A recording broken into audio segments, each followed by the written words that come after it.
ইন্নাহু মিন সুলাইমানা ওয়া ইন্নাহু বিসমিল্লাহির রহমানির রহিম আল্লাহ তা'লু আলাইয়া ওয়াতুনি মুসলিমিন। হযরত সুলাইমান পয়গম্বর লম্বা কোনো চিঠি লিখেন নাই, ছোট্ট করে একটা চিঠি লিখলেন যে ইন্নাহু মিন সুলাইমানা ওয়া ইন্নাহু বিসমিল্লাহির রহমানির রহিম।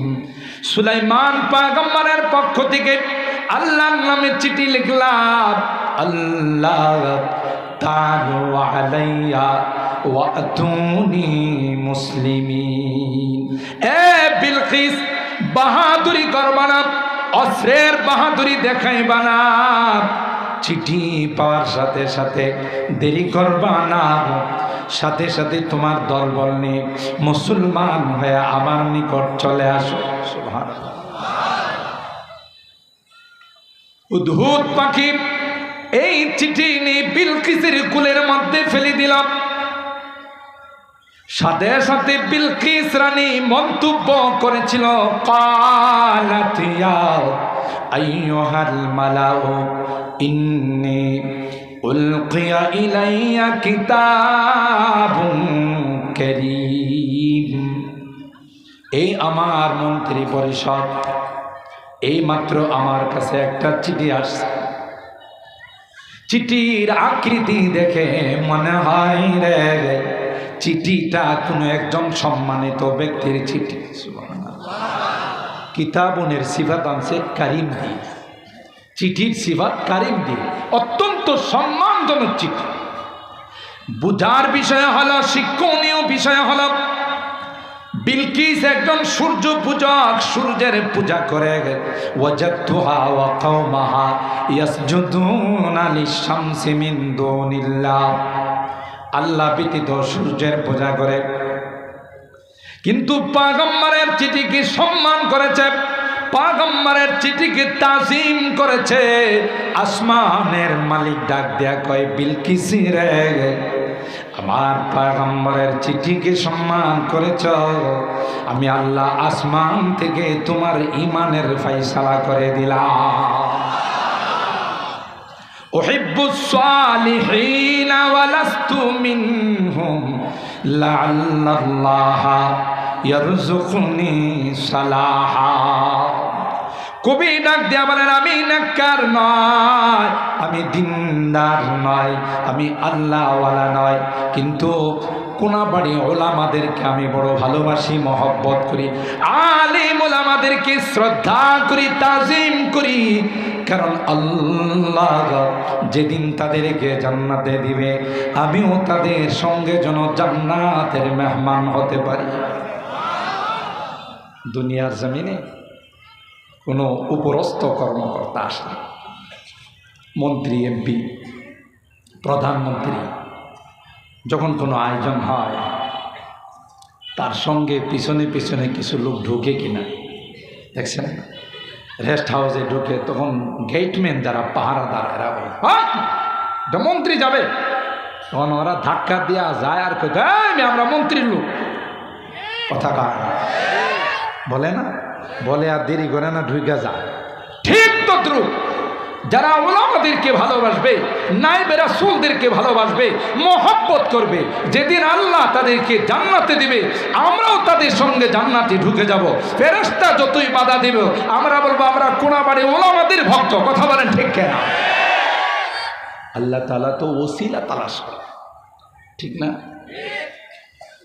আর ভাইরা, বিলকিস যখন বললেন ইন্নী উলকিয়া ইলাইয়া কিতাবুন কারীম, বড় সম্মানজনক একটা চিঠি আসছে, সবাইকে নিয়ে বসলেন, পরামর্শের জন্য বসলেন। জিজ্ঞাসা করলেন যে তিনি তো বলছেন যদি মঙ্গল চায় তাইলে দ্রুত গতিতে মুসলমান হয়ে চলে যাওয়ার জন্য কি করা? বলতে দেরি হয়, প্রতিরক্ষা মন্ত্রী দাঁড়াইতে দেরি হয় না।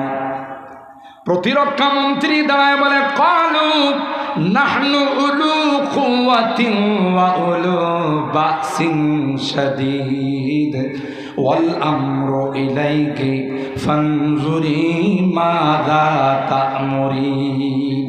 রানী, এই মোল্লার চিঠি পায় আপনি মনে ঘাবড়াই গেছেন। আপনার কথাবার্তার দ্বারা বোঝা যায় একটা কাঠমোল্লা। কাঠমোল্লা বুঝেন তো?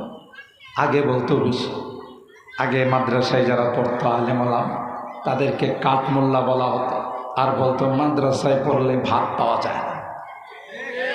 কথা, বাংলাদেশ স্বাধীন হওয়ার পর যত ডাকাতি হয়, যত চুরি হয়, যত চাঁদাবাজি হয়, যা কিছু একটা তো কোনো আলেম জড়িত নয়। কথা বলেন ঠিক কিনা? পেটের ক্ষুধায়, অভাবের কারণে রাস্তায় ডাকাতি করছে, কলম দেয়া ডাকাতি করছে, দুর্নীতি করছে, চাঁদাবাজি করছে। ইতিহাস তালাশ করলে একজন আলেমকেও পাওয়া যাবে। তাইলে যে বলল যে মাদ্রাসায় পড়লে ভাত পাওয়া যায় না, এ কথাটা একেবারে মিথ্যা নয়, বাস্তব। এটা আমরা এখন হারে হারে টের পাচ্ছি। কথা কয় না? এক নম্বর হলো, যখনই কোনো দাওয়াতে আমরা যাই, সাহেবে দাওয়াত যিনি দাওয়াত দিয়েছেন উনি বাজার থেকে দামি পোলার চাউলটা কিনে নিয়ে আসে। কথা কয় না? সামনে পোলার চাউল আমাদের সামনে দেয়া কয়, হুজুর এই মোটা চাউল আপনারে খাওয়াবো, এই জন্য হুজুর পোলাওর চাউলটা 1 চামচ নেন। তখন মনে পড়ে, ওটা তো ঠিকই বলছিল, মাদ্রাসায় পড়লে ভাত পাওয়া যায় না, শুধু পোলাও পাওয়া যায়। কথা কয় না? এরপরে যদি আপনি অনুরোধ করেন যে ভাই পোলাওয়ের মধ্যে তেল দিয়ে পাকাইছেন, গ্যাস্ট্রিকের একটু প্রবলেম আছে, হুজুর ঠিক আছে, তাহলে পোলাও দিয়ে আপনাকে কষ্ট দিব না। হ্যাঁ, নিজের হাতে চামচ দিয়ে ভাত দিয়ে, এরপরে 18-20 আইটেমের তরকারি একটু একটু করে দিলে এই ভাত আর খুঁজে পাওয়া যাবে। তখন আমার মনে পড়ে, হয়তো ঠিকই বলছিল, মাদ্রাসায় পড়লে ভাত তালাশ করে পাওয়া যায় না, শুধু তরকারি আর তরকারি পাওয়া যায়। কথা কি ঠিক বললাম না বেঠিক বললাম? মনে রাখেন, মাদ্রাসায় পড়ায়া মসজিদে ইমামতি করে, মুয়াজ্জিনি করে 5-10 হাজার টাকা যাই বেতন পা, আসমান থেকে সরাসরি তার উপরে বরকত নাযিল হয়। ম্যাডামে 2 লাখ টাকার চাকরি করে, সাহেবে 2 লাখ। দুইজনে অফিস থেকে যখন বাসায় ফিরে 1 ঘন্টার মতো কিলাকিলির অনুষ্ঠান চলে। কথা কয় না? কিলাকিলির অনুষ্ঠান চলে। ম্যাডামে বলে, তোমার আজকে দেরি হলো কেন? কই রাস্তায় যানজট ছিল। বুঝি তো কিসের যানজট। এই কিন্তু শুরু হয়ে গেল, মানে হে যানজট মানে আরেকজনের কাছে তুমি ফিল্ডিং মারতে গেছো। ম্যাডামের দেরি হলে সাহেবে বলে, তোমার আজকে দেরি হলো কেন? বলল না, এত বড় জ্যাম লাগছিল। কি পুরুষের জ্যাম না গাড়ির জ্যাম?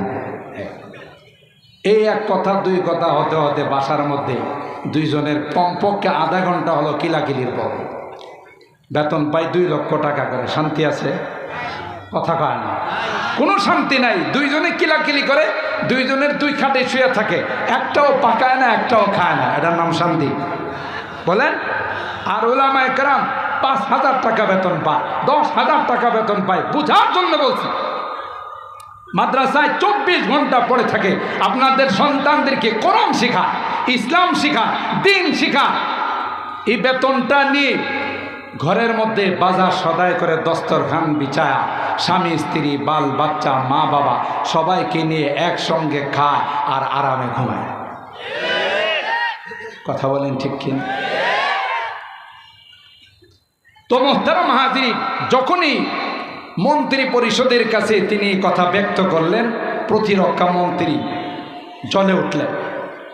নাহনু উলু কুওয়াতি ওয়া উলু বাসিন শাদীদ। আমাদের কাছে আছে অগ্নিয়াস্ত্র, আমাদের কাছে আছে পারমাণবিক। আপনি মোল্লার চিঠি ভাইয়া নরম হয়ে গেছে।